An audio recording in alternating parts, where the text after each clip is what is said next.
Hello student, आप लोग कैसे हो।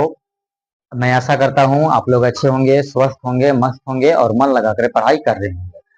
तो चलिए, हम लोग क्लास 10 का पहला चैप्टर जैव प्रक्रम पढ़ रहे थे, जिसमें हम लोग पाचन तंत्र के बारे में पढ़ रहे थे कि मनुष्यों में किस प्रकार से पाचन क्रिया होती है।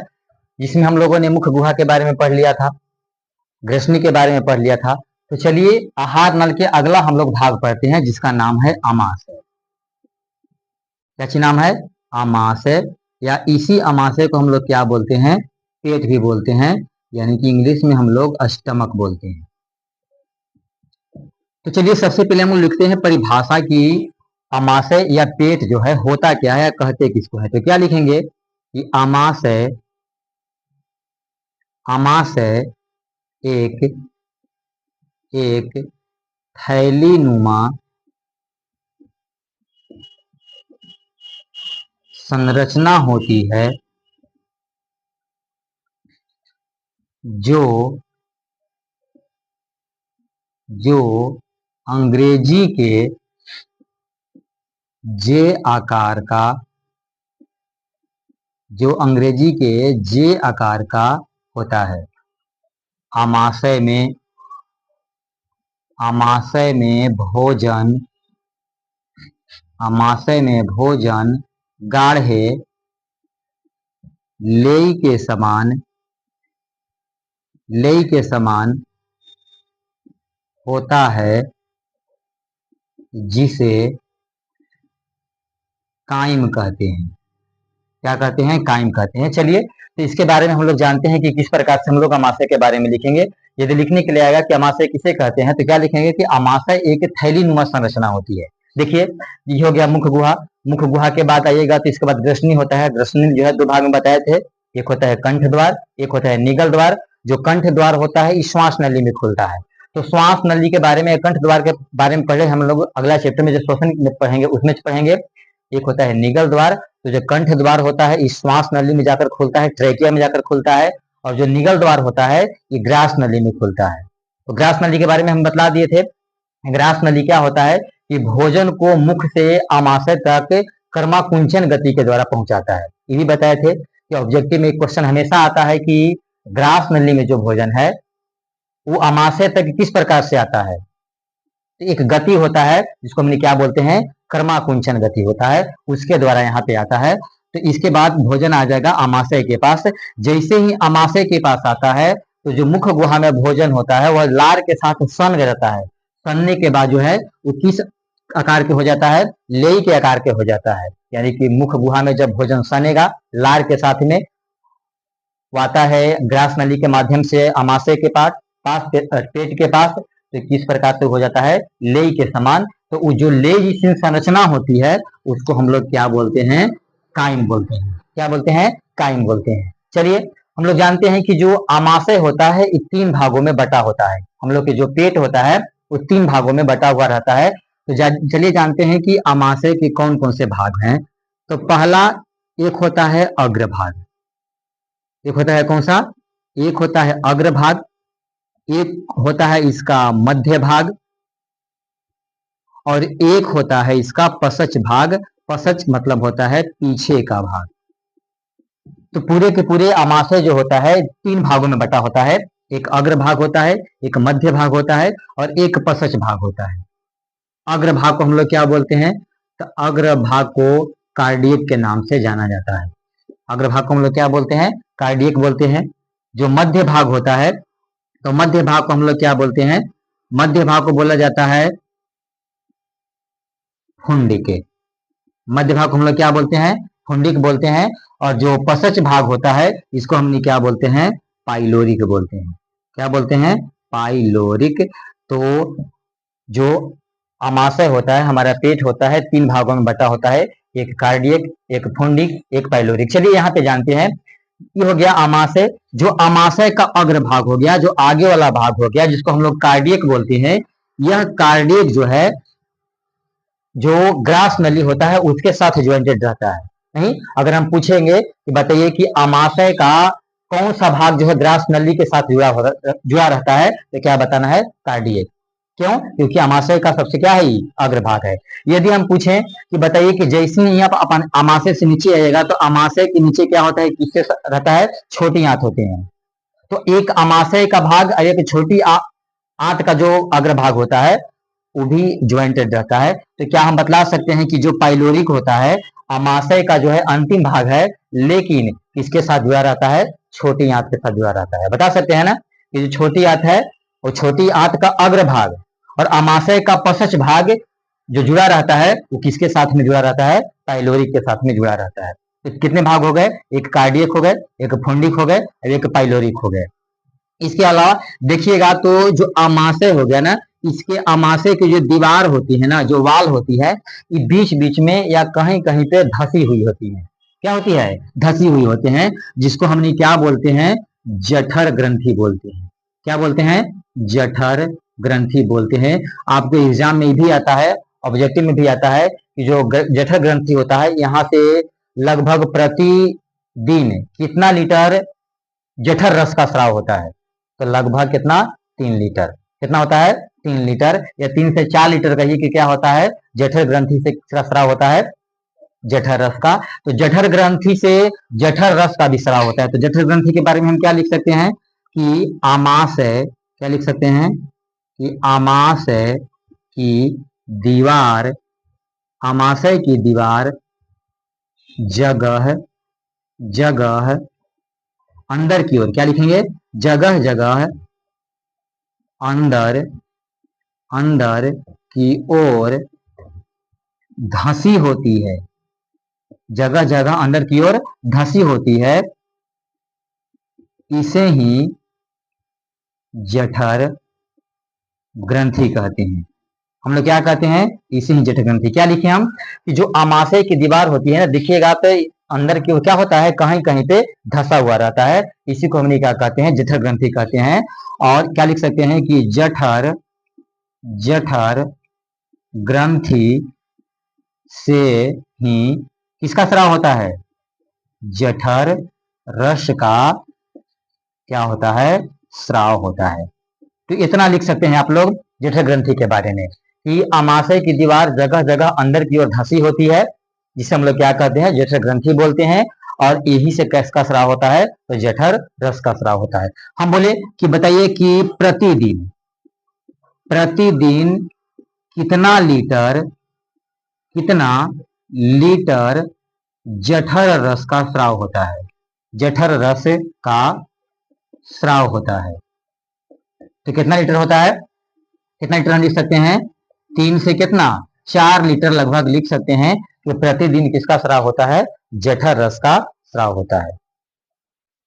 चलिए, जो जठर ग्रंथियां होती हैं ये भी कितने प्रकार के होते हैं, 3 प्रकार के होते हैं। कितने प्रकार के होते हैं, 3 प्रकार के। नहीं, क्या हम बताएं कि पहले तो जठर ग्रंथि के बारे में बता दें कि जठर ग्रंथि किसको कहते हैं और जठर रस का स्राव कहां से होता है, तो जठर ग्रंथि से होता है। हम क्या बताएं कि जो जठर ग्रंथि होती है ये कितने प्रकार के होते हैं, 3 प्रकार के। यानी कि कहने का मतलब यह हुआ कि जो जठर ग्रंथि है, समझिएगा, जो जठर ग्रंथि है, जठर ग्रंथि है, ये 3 कोशिकाओं से मिलकर के बने होते हैं। कितने कोशिकाओं से मिलकर के बने होते हैं, यानी कि इनमें 3 कोशिकाएं पाई जाती हैं। कौन कौन, तो एक होता है कौन सा, एक हम लोग बोलते हैं श्लेष्मा। एक कोशिका कौन सा होता है, श्लेष्मा। इसी को इंग्लिश में क्या हम लोग बोलते हैं, म्यूकस बोलते हैं। क्या बोलते हैं, म्यूकस। दूसरा क्या होता है, तो दूसरा होता है भीतीय कोशिकाएं। क्या होती हैं, भीतीय कोशिकाएं।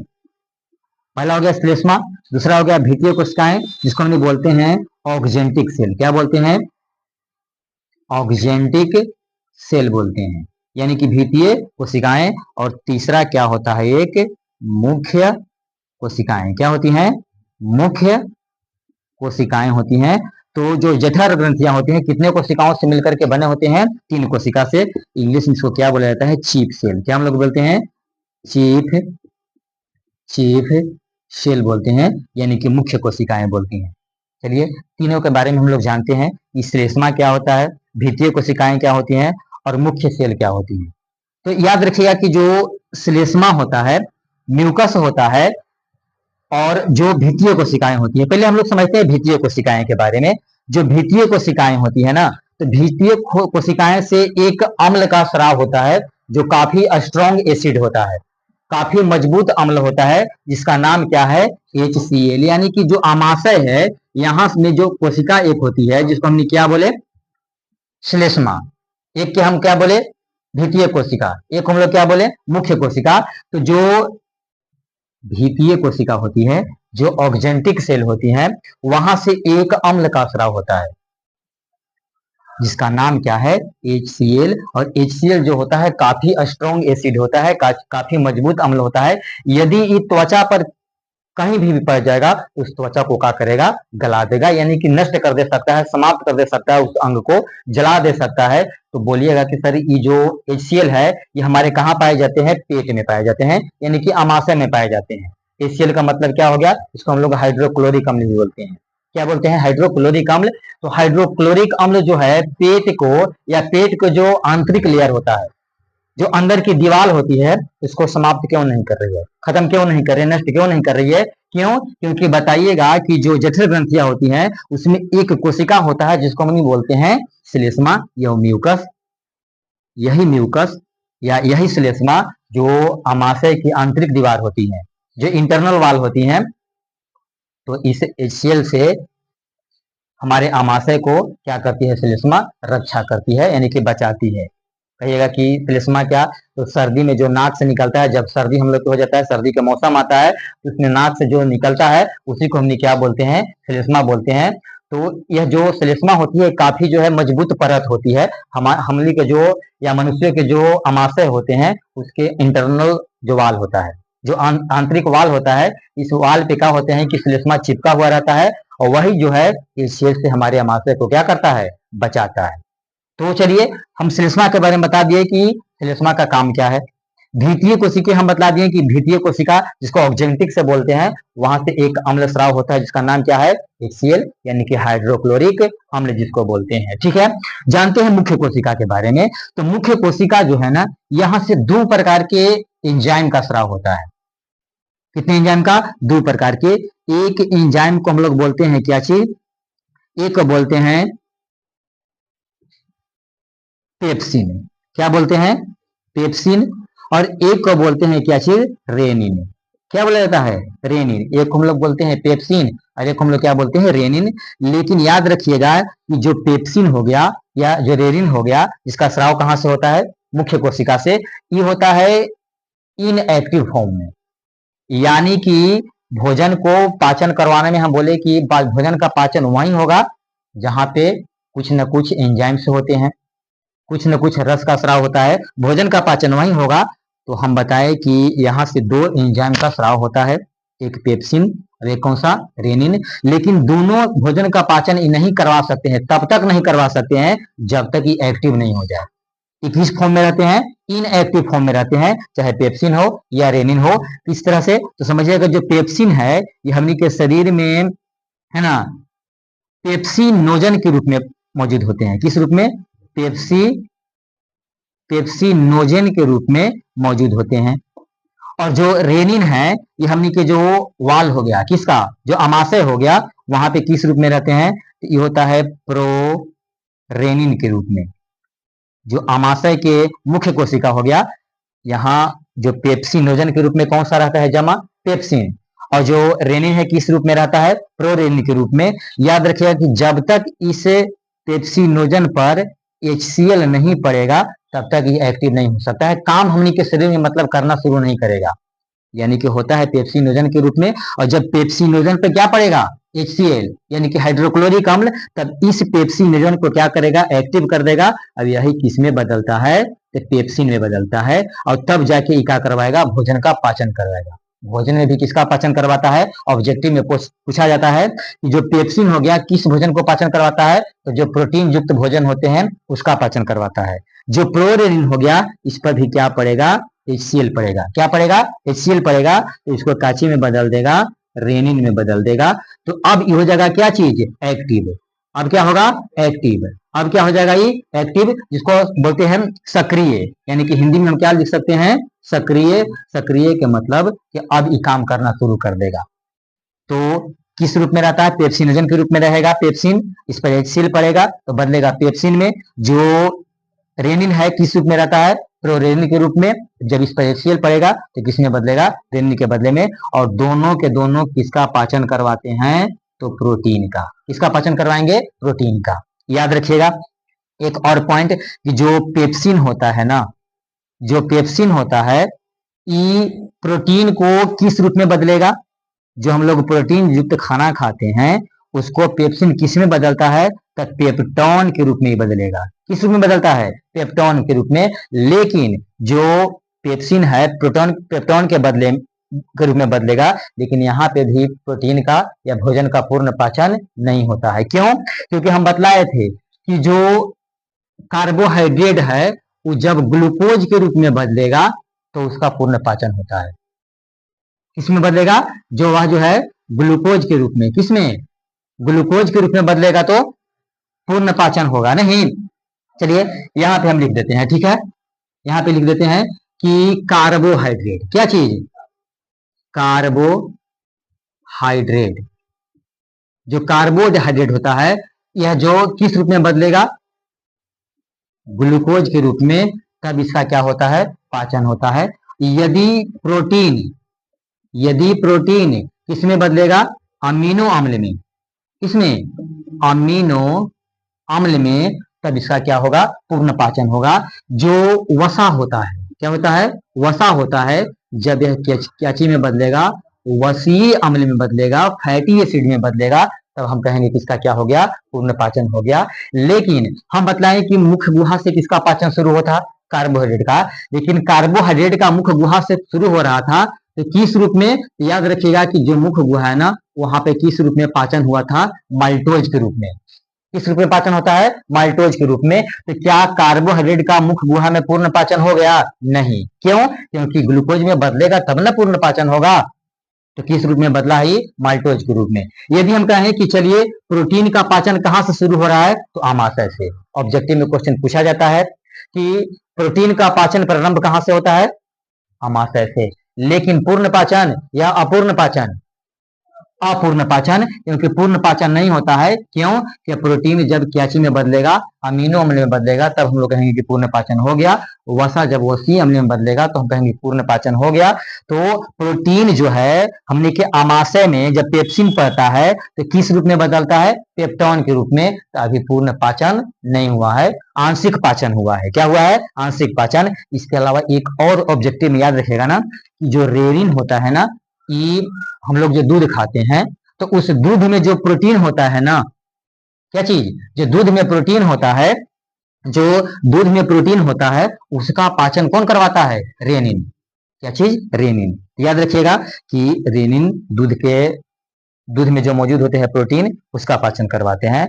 तो चलिए ये हो गया इसके बारे में, अमाशय के बारे में। यदि हम कहें कि बताइए कुछ और पॉइंट कि हम बताएं कि जो जठर ग्रंथि होती हैं इसका पीएच मान कितना होता है, ये भी आपको से पूछा जाता है। या जो HCl होता है या जो हमारा आमाशय होता है उसका पीएच मान कितना होता है? उसका पीएच मान कितना होता है? तो क्या बताइएगा? तो 1.5 से लेकर के कितना होता है? 1.8 तक। ये भी ऑब्जेक्टिव में पूछा जाता है कि अमाशय का पीएच मान कितना होता है, या जो हाइड्रोक्लोरिक अम्ल है HCl है उसका पीएच मान कितना होता है? तो 1.5 से कितना होता है? 1.8। देखिए यहाँ पे एक हम छोड़ दिए थे उस क्लास में कि जो मुख्य गुहा में पाचन शुरू होता है टैलिन के द्वारा, तो जो मुख्य गुहा है वहां पे लार के बारे में बताए थे। ये भी देता है कि लार का पीएच मान कितना होता है। क्या चीज? लार का पीएच मान कितना होता है? तो क्या बताइएगा? कितना? 6.8 के आसपास होता है। कितना होता है? 6.8 होता है। ठीक है, तो वहां पे भी बता दीजिएगा। और HCl का या आमाशय का पीएच मान कितना होता है? 1.5। यदि अगर आपसे पूछा जाए कि जो हमारा आमाशय हो गया यहाँ पे भोजन कितना देरी तक रहता है, जो हमारा आमाशय हो गया तो आमाशय में भोजन कितना समय तक रहता है? तो क्या बताइएगा कि 4 से कितना? 5 घंटा तक। कितना देरी होता है? 4 से लेकर के 5 घंटा तक रहता है। चलिए थोड़ा सा और जानते हैं किसके बारे में हम लोग? HCl के बारे में, हाइड्रोक्लोरिक अम्ल के बारे में। कभी कभी हम लोग के जो आमाशय होता है इसमें अम्लीयता की मात्रा बढ़ जाता है। इसका मात्रा बढ़ जाएगा, अम्लीयता, यानी कि जो HCl है इसका मात्रा बढ़ जाता है। तो बढ़ने के कारण क्या होता है कि कभी कभी जो हमारा आमाशय है इसके जो इंटरनल वाल है यानी कि आंतरिक वाल है, यहाँ पे ना कुछ घाव हो जाते हैं। किसके वजह से? HCl के वजह से। अगर अम्ल की मात्रा क्या हो जाएगा? बढ़ जाएगा। तो बढ़ने के कारण क्या होता है कि हम लोग के जो आमाशय है वहां पे घाव हो जाते हैं, और उस घाव को हमने क्या बोलते हैं? तो बता दीजिएगा। उस घाव को हम लोग बोलते हैं पेप्टिक अल्सर। क्या बोलते हैं? Peptic ulcer. ठीक है, तो जो आमाशय में घाव हो जाते हैं उस घाव को क्या कहा जाता है? पेप्टिक अल्सर के नाम से जानते हैं। तो चलिए, ये हो गया आमाशय के बारे में।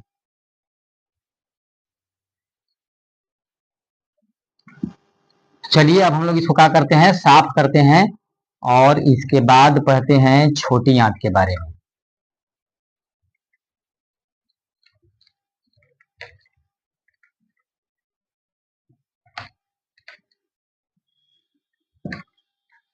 चलिए तो लिखते हैं क्या चीज? छोटी आंत। चलिए यहाँ पे लिख देते हैं मुख्य गुहा। क्या था यहाँ पे? मुख्य गुहा। ठीक है, किसके बारे में जानते हैं? छोटी आंत के बारे में। क्या लिखेंगे? छोटी आंत, यानी कि स्मॉल इंस्टेटाइन। अंग्रेजी में क्या हम लोग लिखते हैं? स्मॉल इंस्टेटाइन। ठीक है, तो चलिए जानते हैं छोटी के बाद के बारे में, छोटी आंत। चलिए तो देखिए, जो आमाशय हो गया, आमाशय के नीचे एक कुंडित रचना होती है, नहीं, उसी को हमने क्या बोलते हैं? छोटी आंत बोलते हैं। तो क्या लिखेंगे कि छोटी आंत, छोटी आंत आहार नाल का, छोटी आंत आहार नाल का सबसे लंबा, सबसे लंबा भाग है, जिसकी लंबाई, जिसकी लंबाई 6 से 60 मीटर तक होता है। इसकी चौड़ाई, इसकी चौड़ाई, इसकी चौड़ाई 2.5 मीटर मीटर होती है। नहीं, भोजन, क्या लिखेंगे? भोजन का पूर्ण पाचन छोटी आंत में होती है। क्या हम लिखे कि छोटी आंत क्या है? आहार नल का सबसे लंबा भाग है, जिसकी लंबाई कितनी होती है? 6 से 7 मीटर। ये भी ऑब्जेक्टिव में आता है कि छोटी आंत की लंबाई कितनी होती है? तो 6 से 7 मीटर तक। यह चौड़ाई कितना होता है? 2.5 मीटर की होती है। भोजन का पूर्ण पाचन क्या होता है? छोटी आंत में। इसे अगर हम कहें कि अभी हम बतलाएं कि पूर्ण पाचन कब होगा, यानी कि जब हम लोग कार्बोहाइड्रेट खाते हैं। क्या खाते हैं? कार्बोहाइड्रेट। तो कार्बोहाइड्रेट ग्लूकोज में कहाँ बदलेगा? छोटी आंत में। कहाँ बदलेगा? यानी कि पूर्ण पाचन होगा। दूसरा हम क्या पढ़ा था कि जो प्रोटीन होता है, कैसे होता है? प्रोटीन, जिसका पाचन कहाँ शुरू हुआ था? आमाशय में। तो प्रोटीन का पूर्ण पाचन किस रूप में होता है? अमीनो अम्ल में। किसमें? अमीनो अम्ल में। तब पूर्ण पाचन प्रोटीन का भी हो जाएगा यहाँ पे। और तीसरा में हम लोग क्या पढ़े थे? वसा के बारे में, फैट के बारे में। तो वसा का भी पूर्ण पाचन कहाँ होता है? यानी कि वसीय अम्ल के रूप में। किस रूप में? वसीय अम्ल के रूप में। तो होता है कहाँ पे? छोटी आंत में। चलिए जानते हैं कि किस प्रकार से इसका पूर्ण पाचन होता है। हम लोग पढ़े थे कि जो मुख्य गुहा हो गया, यहाँ पे एक एंजाइम होता है जिसको हमने क्या बोलते हैं? टाइलिन या एमाइलेज। जो टाइलिन हो गया, यहाँ से किसका स्राव होता है? टाइलिन का। या यहीं से क्या होता है? एमाइलेज। क्या बोलते हैं? एमाइलेज। तो एमाइलेज आपको मुख्य गुहा में भी मिलेगा, और एमाइलेज कहाँ होते हैं? अग्नाशय में भी। लेकिन जो मुख्य गुहा में होता है इसको हमने लार एमाइलेज बोलते हैं, और जो अग्नाशय में होता है इसको हमने अग्नाशय एमाइलेज बोलते हैं। यहाँ भी कार्बोहाइड्रेट का पाचन करवाएगा ही। मुख्य गुहा में भी किसका पाचन करवाता है? कार्बोहाइड्रेट का। और अग्नाशय में भी किसका पाचन करवाता है? कार्बोहाइड्रेट का। तो जो अग्नाशय हो गया, यहाँ से एमाइलेज का स्राव होता है, और कहाँ छोड़ेगा अपना रसू? छोटी आंत में। नहीं, तो भी पूर्ण पाचन हो जाता है। इसके अलावा जो प्रोटीन है उसका यहाँ से क्या होता है? तो एक निकलता है एंजाइम जिसका नाम है ट्रिप्सिन, वो भी प्रोटीन का पाचन करवाता है। और एक यहीं से निकलता है क्या चीज? लाइपेज, यानी कि लाइपेज जो होता है वसा का पूर्ण पाचन करवाता है। तो चलिए हम लोग अग्नाशय के बारे में पढ़ेंगे, तो वहां पढ़ लेंगे यहाँ से कौन से एंजाइम्स निकलते हैं और कौन कौन से हार्मोन्स निकलते हैं जो भोजन को पाचन करवाता है। चलिए, इसके अलावा जो छोटी आंत होता है, तो छोटी आंत के 3 भाग होते हैं। कितने भाग होते हैं? 3 भाग। कौन कौन? चलिए लिखते हैं कि छोटी आंत के कितने भाग होते हैं? 3 भाग। कौन कौन होते हैं? तो एक होता है कौन सा? एक को हम लोग बोलते हैं क्या चीज? अग्रभाग को हमने क्या बोलते हैं? जो पाइलोरी के साथ जुड़ा रहता है। छोटी आंत का अग्रभाग जो पाइलोरी के साथ में ज्वाइंटेड रहता है उसको हम लोग क्या बोलते हैं? उसको बोलते हैं ड्यूडेनम या ग्रहणी। क्या बोलते हैं? ड्यूडेनम या ग्रहणी। यानी कि छोटी आंत के अग्रभाग को क्या कहा जाता है? ग्रहणी, या क्या बोलते हैं? ड्यूडेनम। एक होता है कौन सा? जेजुनम। एक होता है कौन सा? जेजुनम होता है। और एक कौन सा होता है? इलियम। क्या होता है? इलियम। तो छोटी आंत के कितने भाग होते हैं? 3 भाग होते हैं। एक ग्रहणी होता है, एक जेजुनम होता है, एक इलियम होता है। अभी हम बताएं कि अगर कोई पूछेगा या एग्जाम में दे देगा आपको कि ग्रहणी जो आमाशय है, तो आमाशय के किस भाग से जुड़ा रहता है, तो वो क्या बताइएगा? पाइलोरिक से। क्या चीज? आमाशय का पाइलोरिक। और छोटी आंत का किससे ज्वाइंटेड रहता है? ग्रहणी के साथ में। अगर देगा कि बताइए कि अभी हम बताएं कि पूर्ण पाचन होता है कहाँ पे? छोटी आंत में। तो छोटी आंत में भी पूर्ण पाचन किस अंग में होता है, किस भाग में होता है छोटी आंत के? इलियम में। पूर्ण पाचन कहाँ होता है? तो इलियम वाला भाग में होता है। 3 भाग, एक ग्रहणी होता है, एक जेजुनम होता है, एक इलियम। कहेगा बताइए कि ग्रहणी का आकार कैसा होता है? तो सी आकार के होता है। कैसा होता है? सी आकार के होता है। एक होता है जेजुनम, इलियम, और पूर्ण पाचन कहाँ होते हैं? इलियम में ही होते हैं। ठीक है, यहीं से देखिएगा कि जो छोटी आंत है यहाँ पे एक अंगुली नुमा संरचना पाई जाती है। क्या पाई जाती है? एक उभार संरचना पाई जाती है, एक अंगुली नुमा संरचना पाई जाती है। उसको हम लोग क्या बोलते हैं? दीर्घरोम बोलते हैं, या उसी को बिलाई बोला जाता है। क्या बोला जाता है?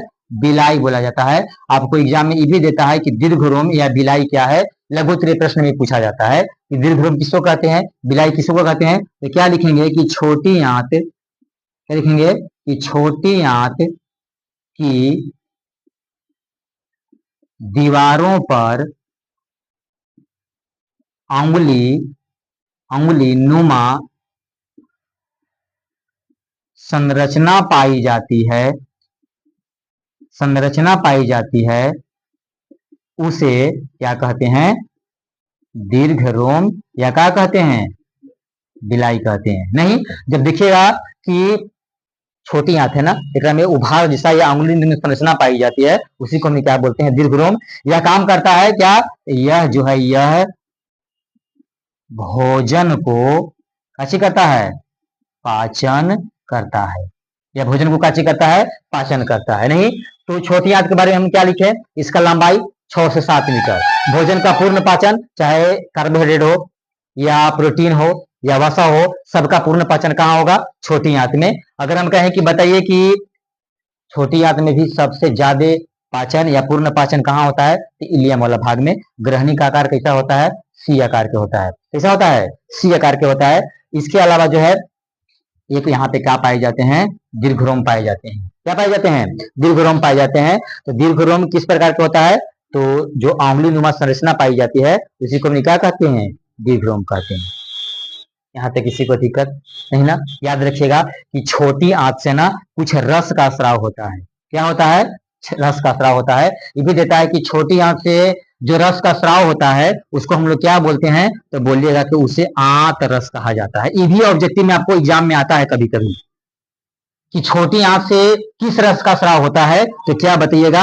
आंत रस का। बता दीजिएगा कि छोटी आंत का, आंत से जो एक रस निकलता है और जो भोजन का क्या करवाएगा? पाचन। क्या करवाता है? ये भी भोजन का क्या करवाता है? पाचन करवाता है। उसको हमने क्या बोलते हैं? आंत रस बोलते हैं। या इसी को कहा जाता है सक्कस एंटेरिकस। क्या बोलते हैं?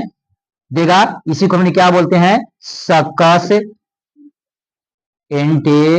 एंटेरिकस बोलते हैं। क्या बोलते हैं? सर्कस एंटेरिकस के नाम से जाना जाता है, जो भोजन को क्या करवाता है? पाचन करवाता है। या आंत्रस कहिए, क्या कहिए? सर्कस एंटेरिकस कहिए। तो चलिए इसको हम लोग साफ करते हैं और पढ़ते हैं किसके बारे में? बड़ी आंत के बारे में। किसके बारे में? बड़ी आंत के बारे में। छोटी आंत के बाद क्या होता है? बड़ी आंत। तो लिखते हैं क्या चीज? बड़ी आंत को मूल अंग्रेजी में क्या बोलते हैं? Large intestine. क्या बोलते हैं? Large intestine. तो लिखते हैं क्या चीज हम लोग? बड़ी आंत। क्या लिखेंगे? बड़ी आंत। चलिए जानते हैं किसके बारे में? बड़ी आंत के बारे में, यानी कि लार्ज, क्या लिखते हैं? Large intestine. तो बड़ी आंत के बता दीजिएगा कि बड़ी आंत किस पर जाता है? क्या लिखेंगे? कि बड़ी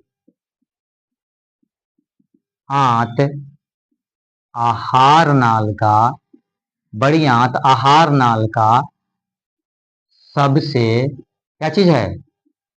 अंतिम भाग है, जिसकी लंबाई बताइए, लंबाई कितना होता है? जिसकी लंबाई कितना होता है? कितना? 1 से लेकर कितना?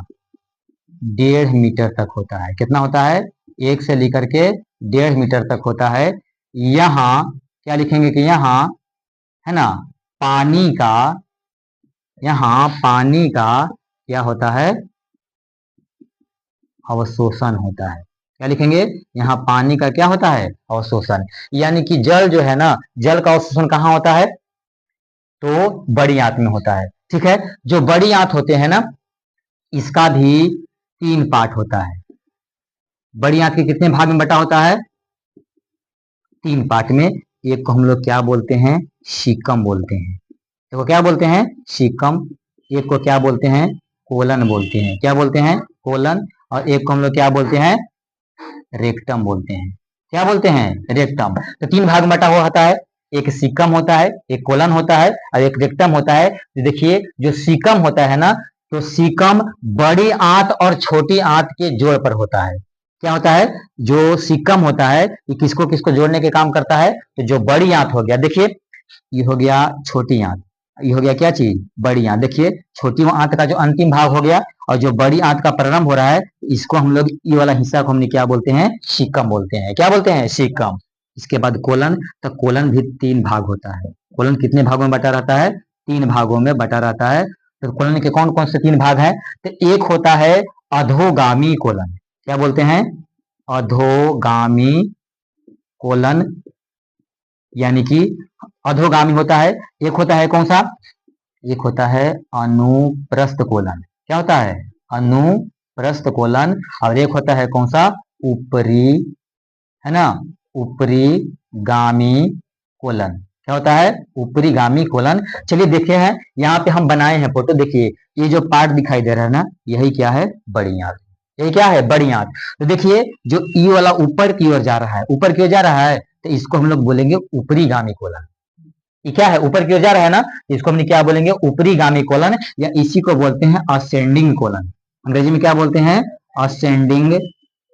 क्या बोलते हैं? असेंडिंग कोलन बोलते हैं, यानी कि ऊपर की ओर जा रहा है। जो ई वाला दिखाई दे रहा है आपको, ये वाला पार्ट को हमने क्या बोलते हैं? ट्रांसवर्स, यानी कि अनुप्रस्थ। इसको हमने क्या बोलते हैं? ट्रांसवर्स कोलन बोलते हैं। इसको हम क्या बोलेंगे? ट्रांसवर्स, यानी कि अनुप्रस्थ कोलन बोलेंगे। और इसके नीचे आएगा तो इसको हम क्या बोलते हैं? अधोगामी। इसको हम क्या बोलते हैं? अधोगामी, यानी कि डिसेंडिंग कोलन।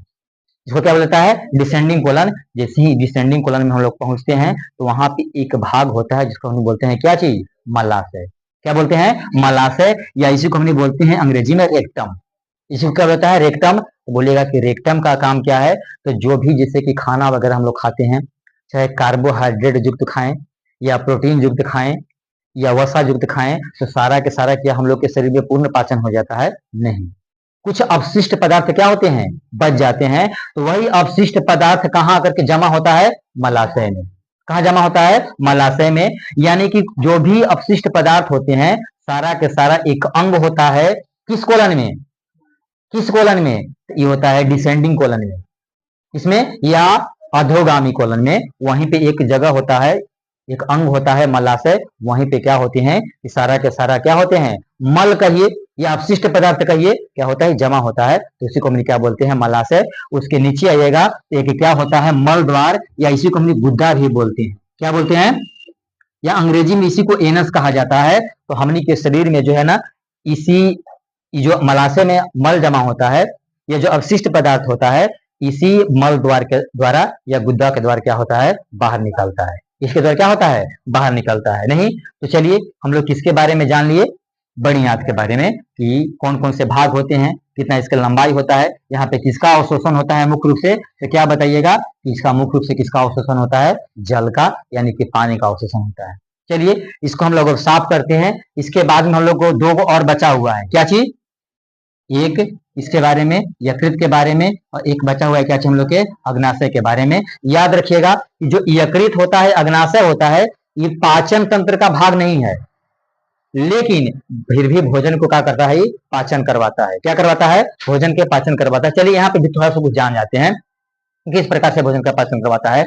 बताइए कि सबसे पहले भोजन कहाँ आया था, मुख गुहा में। मुख गुहा के बाद कहाँ आया, ग्रास नली में। ग्रास नली के बाद भोजन कहाँ आया, अमाशय में। अमाशय के बाद कहाँ आया, छोटी आंत में। छोटी आंत के बाद कहाँ चला गया, बड़ी आंत में। तो क्या अग्नाशय में और यकृत में भोजन गया, इसके बाद यहाँ जमा हुआ और मल द्वार के क्या हो गया, बाहर निकल गया। तो याद रखिएगा कि जो यकृत हो गया, अग्नाशय हो गया, ये पाचन तंत्र का भाग नहीं होता है, लेकिन फिर भी भोजन का क्या चीज करवाता है, पाचन करवाता है। तो चलिए हम लोग जानते हैं इसके बाद किसके बारे में, अग्नाशय के बारे में। किसके बारे में, अग्नाशय के बारे में बताते हैं। तो चलिए यहीं पे जो है ना, एक बड़ी आंत का ही हिस्सा होता है, जिसका नाम है क्या, चलिए यहाँ पे लिख देते हैं, अपेंडिक्स। क्या होता है, अपेंडिक्स। क्या होता है, अपेंडिक्स। अपेंडिक्स के बारे में आता है ऑब्जेक्टिव क्वेश्चन हमेशा, कि हमारे शरीर में या मनुष्य के शरीर में एक अवशेषी अंग का नाम बताइए। कौन सा अंग का नाम बताइए, अवशेषी अंग का नाम बताइए। तो वो अवशेषी अंग क्या होते हैं, अपेंडिक्स। कहिएगा कि अपेंडिक्स है क्या। तो अपेंडिक्स क्या होता है, एक अवशेषी अंग है, जो किसका भाग होता है, बड़ी आंत का। इसका शरीर में जो है ना कोई कार्य नहीं है, शरीर में इसका कोई कार्य नहीं है। अवशेषी अंग उसी को हम नहीं बोलते हैं इसका कोई कार्य नहीं है। जैसे कि मानव के शरीर में हम लोग के कान भी होता है। कान कौन सा, तो कान के भी हम लोग 3 हिस्सा में बटा हुआ है, लेकिन जो बाहरी है, जो हम लोग के कान दिखाई दे रहा है, तो इसको भी एक तरह से किस अंग में आता है, अवशेषी अंग में, क्योंकि इसका भी कोई काम नहीं होता है, नहीं विशेष करके। तो उसी प्रकार से एक बड़ी आंत का भाग होता है अपेंडिक्स, जो इसको हम क्या बोलते हैं, अवशेषी अंग बोलते हैं, ठीक ना। तो चलिए अब हम लोग जानते हैं किसके बारे में, अग्नाशय के बारे में। तो लिखते हैं यहाँ पे अग्नाशय।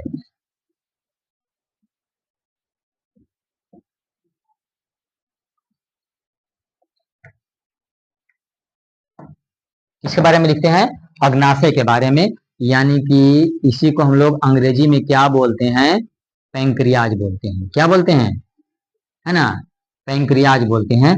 पहले याद रखिएगा कि इसका खोज, क्या चीज, खोज।